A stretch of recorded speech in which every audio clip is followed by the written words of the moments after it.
राधे राधे।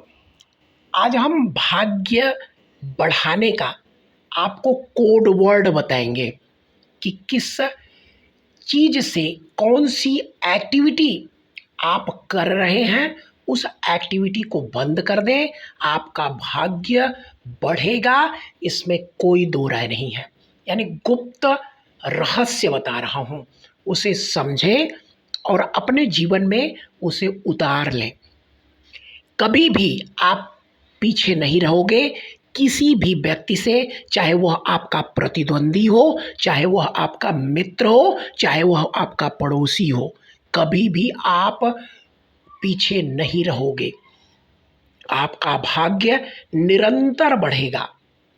अब भाग्य भाग्य हम कर रहे हैं तो भाग्य का कारक ग्रह कौन सा है? भाग्य का कारक ग्रह बृहस्पति है, यानी गुरु। एडवाइस करने वाला, सलाह देने वाला, सही ज्ञान देने वाला। चाहे वह छोटा सा आपका भाई क्यों न हो, आपका पुत्र क्यों न हो, आपकी स्त्री क्यों न हो, आपकी माँ क्यों न हो, कोई भी हो सकता है जो हमें सही ज्ञान दे, सही रास्ते पर ले आए, वही हमारा गुरु है। गुरु की महिमा अत्यंत बड़ी है, भगवान से भी बढ़कर है। कहते हैं गुरु गोविंद दोऊ खड़े काके लागों पाँव, बलिहारी गुरु आपने गोविंद दियो बताए। यानी भगवान कह रहे हैं कि सबसे बड़े गुरु हैं, उनकी ही शरण पकड़ो। एक श्लोक है, गुरुर्ब्रह्मा गुरुर्विष्णु गुरुर्देव महेश्वरः गुरुर साक्षात पर ब्रह्म तस्मै श्री गुरुवे नमः। गुरु की महिमा अत्यंत बड़ी है। इसको पुराणों ने, शास्त्रों ने, वेदों ने बहुत ज़्यादा बखाना है।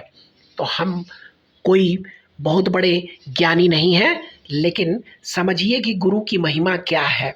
अब हम अपने सोलर सिस्टम में गुरु को देखते हैं कि गुरु का स्थान कहाँ है और गुरु क्या करते हैं। अब गुरु को देखिए कि गुरु की पोजीशन कहाँ पर है। सबसे पहले सूर्य, फिर बुध, फिर शुक्र, फिर पृथ्वी, फिर मंगल और तब जाके बृहस्पति ग्रह आउटर प्लेनेट में है। सूर्य के पास इतना ऊर्जा का भंडार है कि वह सभी ग्रहों को अपनी तरफ खींचकर समाप्त कर सकता है। यानी बुध, बृहस्पति, पृथ्वी जहां हम लोग रह रहे हैं, यह और मंगल, किसी का भी अस्तित्व नहीं रहेगा अगर यहाँ पर बृहस्पति नहीं हो। यानी अपनी आकर्षण शक्ति से वह इन ग्रहों को अपनी तरफ खींचता है और सूर्य इनको अपनी तरफ खींचता है, और इन्हीं दोनों के खिंचाव में यह एक दूसरे के चारों तरफ गोल गोल चक्कर लगाते हैं। एक दूसरे के क्या, सूर्य सौरमंडल की तरफ चक्कर लगाते हैं। और गुरु की मदद कौन करता है? शनि, अरुण, वरुण, यम, यह सब मिलकर के गुरु को खींचते हैं। यानी बीच में गुरु इन सोलर सिस्टम को चलाने के लिए जिम्मेदार है। इसीलिए आकर्षण का नाम क्या है? गुरुत्वाकर्षण। क्या कहते हैं? गुरुत्वाकर्षण, यानी गुरु का आकर्षण है। और गुरु अपने आकर्षण से सभी को बांध कर रखते हैं। अब इसको आम भाषा में कैसे समझेंगे? गुरु का मतलब नैतिकता, और सूर्य का मतलब आत्मा, बुद्ध यानी बुद्धि, शुक्र सूझबूझ ऐश्वर्य सुख, पृथ्वी यानी हम स्वयं, मार्स हमारा ताकत, हमारी ऊर्जा। सबको आत्मा निगल जाएगी। कब नहीं निकलेगी? जब हमारे अंदर नैतिकता होगा, अच्छे गुण होंगे, अच्छा ज्ञान होगा। यानी ज्ञान से हम अपने अंदर एक नैतिक गुण उत्पन्न करते हैं, जिससे क्या अच्छा है क्या बुरा है इसे जानकर हम अपने जीवन में समृद्धि करते हैं। तो गुरु की महिमा इतनी बड़ी है, और इसे हम और अलग वीडियो में आप लोगों को समझाएंगे कि इस गुरु का हमारे शरीर में कहाँ निवास है। यानी हमारे शरीर में जो स्वाधिष्ठान है, यानी जो स्वाधिष्ठान चक्र है, पेड़ू, वहाँ पर गुरु का निवास है, यानी जल तत्व का निवास है। और इसी जल से, इसी गुरु की वजह से हमें हर चीज़ें जीवन में प्राप्त होती हैं। हर चीज़ बनाने का जगह है, बच्चे भी वहीं पर रहते हैं, यानी समस्त चीज़ें बनाता भी गुरु है, इसीलिए कारक भी गुरु ही है। अब हम आज चलते हैं, प्रथम भाव में गुरु है तो कैसा व्यवहार करता है और कौन सा कोड वर्ड है जिसे याद रखना चाहिए, जिससे जीवन में हम अपने गुरु को अच्छा बना सकते हैं। देखिए, प्रथम भाव का गुरु जिसकी दृष्टि पंचम सप्तम नवम भाव पर है, यानी आपकी बुद्धि और आपकी क्रिएटिविटी और आपके संतान और साथ में आपका प्रतिद्वंदी या आपके पार्टनर या जिससे भी आप मिलते हैं, क्योंकि दूसरा भाव है, सामने दिख रहा है, जो भी व्यक्ति आपसे मिलता है उनके लिए। और नवम भाव भाग्य के लिए, पिता के लिए यहाँ पर बैठा हुआ गुरु अच्छा परिणाम देता है। शास्त्रों ने यहाँ तक कहा है कि गुरु अगर लग्न में बैठ जाए तो उस व्यक्ति के अनेकों जन्म के पाप नष्ट हो जाते हैं और कुंडली के समस्त ग्रह शुभ परिणाम देते हैं। साथ में पितृ भी तर जाते हैं, इतना बोला गया है। लेकिन यहाँ पर बैठा हुआ गुरु व्यक्ति के अंदर गुस्सा, अहंकार उत्पन्न करता है। तो यही कोड वर्ड है कि आपको अपने गुस्से और अहंकार पर कंट्रोल करके कुछ ऐसी एक्टिविटी सीखें, ऐसा ज्ञान सीखें जो दूसरों के पास नहीं है। यानी अगर आप वह ज्ञान सीखते हैं और अपने अहंकार और गुस्से पर कंट्रोल करते हैं तो यहाँ बैठा हुआ गुरु आपके भाग्य में 4 चांद लगा देता है। अब हम द्वितीय भाव में बैठे हुए गुरु का कोड वर्ड बताते हैं। द्वितीय घर में बृहस्पति आपको चांस देते हैं धन कमाने का, नए नए रास्ते लेकर आते हैं। लेकिन यहाँ पर सबसे बड़ा इम्पैक्ट, खराबी उत्पन्न तब होती है जब गुरु से सप्तम भाव यानी अष्टम भाव में कोई न कोई गुरु से विपरीत ग्रह बैठा हुआ है, तो यह आपके बृहस्पति को खराब करता है। तो यहाँ क्या हुआ कि अष्टम भाव का कारक कौन है? शनि। तो शनि यहाँ द्वितीय भाव के बृहस्पति के लिए खराब है।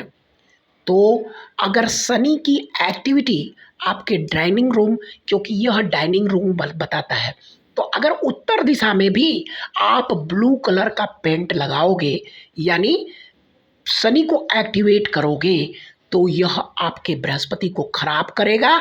यानी आपको काम का अवसर तो आएगा लेकिन काम छुड़वा भी देगा, यानी दे करके हटा भी देगा। तो यहाँ पर बृहस्पति को अच्छा करने के लिए केसर का तिलक लगाएं।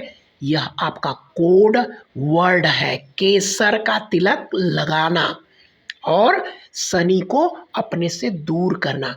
शनि माने बैड एक्टिविटी आपसे दूर होनी चाहिए। अब तृतीय भाव में बृहस्पति है, तब क्या करें? तीसरा घर हिम्मत का है, पराक्रम का है। बृहस्पति भाग्य की चाबी है।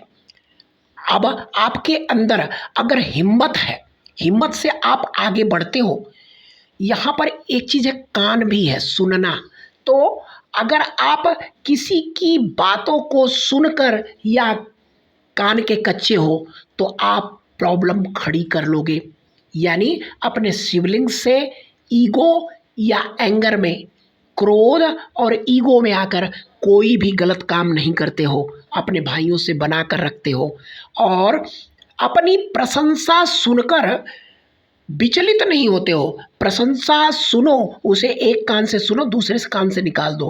प्रशंसा में चढ़कर अपना नुकसान कर लोगे, इसलिए किसी के चढ़ावे में मत आओ, कान के कच्चे मत रहो और अपने शिवलिंग से बिगाड़ो मत।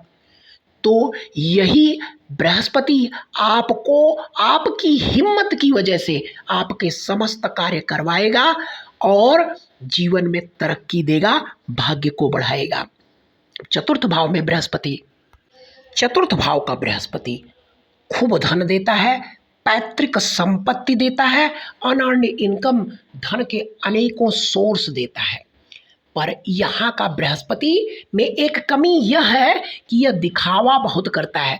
अगर किसी की भलाई करेगा, किसी को दान देगा थोड़ा सा और बताएगा बहुत ज़्यादा, तो यह काम अगर यह नहीं करता है, यानी काम नेकी के करते रहो लेकिन उसे दिखावा मत करो। अगर दिखावा नहीं करता है तो यह दिन दूनी रात चौगनी उस व्यक्ति को बढ़ाता है और उसके भाग्य बढ़ते ही रहते हैं। अब हम पंचम भाव के बृहस्पति को देखते हैं। पांचवें घर में बृहस्पति पिछले जन्म के पूर्व कर्म, अच्छे कर्मों की वजह से पंचम भाव में बृहस्पति मिलता है, क्योंकि यह पूर्व पुण्य का भाव है। यह भाव पढ़ाई का भी है। यह भाव नए नए अवसर लेकर आता है। इस भाव में अगर आप गरीबी में पैदा हुए हों और बृहस्पति पंचम भाव में लेकर आए हों, तो जिस स्थिति में आप रहते हैं उस स्थिति से बढ़कर ही आप होंगे, यानी 9 गुना तक बढ़ सकते हैं, बढ़ सकते हैं। लेकिन प्रॉब्लम कब आती है? जब आप यहाँ पर राहु को एक्टिवेट कर लेते हैं, या राहु गुरु राहु एक साथ हों, या आपने राहु को एक्टिवेट कर लिया, क्योंकि यह दिशा पूर्व की है। पूर्व की दिशा में अगर नीले रंग का इस्तेमाल किया, नीले कर्टन का इस्तेमाल किया, नीले पर्दे लगा लिए, या वास्तु में आपने राहु को एक्टिवेट कर लिया। राहु को एक्टिवेट कैसे करते हैं? यानी गंदगी इकट्ठा करने लगे अपने घर में, कबाड़ इकट्ठा कर रहे हो तो राहु एक्टिवेट हुआ। जहां आपका कार्यस्थल है उसे साफ सुथरा नहीं रख रहे हो, तब भी राहु एक्टिवेट हो जाता है। अब राहु एक्टिवेट हो गया तो सारे आपके किए हुए पूर्व का पुण्य सब नष्ट हो जाते हैं, यानी अब जिंदगी एवरेज बनकर रह जाती है। तो इसलिए अपने राहु को एक्टिवेट ना करें, अपने बृहस्पति को अच्छा बनाएं, अच्छे ज्ञान ले। मान लीजिए आपने शॉर्टकट इस्तेमाल कर लिया, पढ़ाई अब करनी है, पढ़ाई अच्छी तरह से ना करके शॉर्टकट देख रहे हैं कि कहाँ से चीटिंग हो जाए, कहाँ से आपको नंबर बढ़ा लिए जाए, कहाँ पैसे दे करके काम बन जाए। तो अगर यह सब आप काम करने लगे तो आप पंचम भाव के बृहस्पति को खराब कर लेंगे। यहाँ पर राहु को एक्टिवेट नहीं करना है, बृहस्पति को बढ़ाना है। तो यही आप अगर गरीबी में पैदा होंगे तो अरबपति बनकर जाएंगे, इसमें दो राय नहीं है। अब छठे भाव में बृहस्पति को देखते हैं। छठे घर में बृहस्पति नौकरी के लिए तो बढ़िया है, यानी आपको गुजारा करवा देंगे आराम से। लेकिन जब आप बढ़ना चाहोगे, राइज करना चाहोगे, तो यहाँ पर बैठा हुआ बृहस्पति आपको गोल गोल घुमा देगा, नेगेटिविटी में ऐसी ऐसी प्रॉब्लम खड़ी कर देगा जिसकी वजह से आप उसी में बंध के रह जाओगे। यानी आपकी नौकरी छुड़वा देगा, आपको कोई ना कोई प्रॉब्लम दे देगा जिसकी वजह से आप ऊपर राइज नहीं कर पाओगे। तो यहाँ पर बैठा हुआ बृहस्पति जब ऐसे परिणाम दे रहा है तो समझ लीजिए कि निगेटिव है या निगेटिविटी बढ़ गई है। तो इसे दूर करने का एकमात्र यह उपाय है कि आपके घर में जो आपने मंदिर बना रखा है, अगर उत्तर दिशा में बना रखे हैं तो यह उस बृहस्पति को अधिक ट्रिगर करेगा। अब यहाँ पर बृहस्पति को बढ़ाने के लिए हमें अपने घर में उत्तर दिशा में बृहस्पति की चीज़ें या बृहस्पति का मंदिर नहीं होना चाहिए। मान सम्मान बढ़ाना है, अपने आप को आगे बढ़ना है, तो यह मंदिर का फार्मूला आप याद रखें। अब हम सप्तम भाव में बृहस्पति को देखते हैं।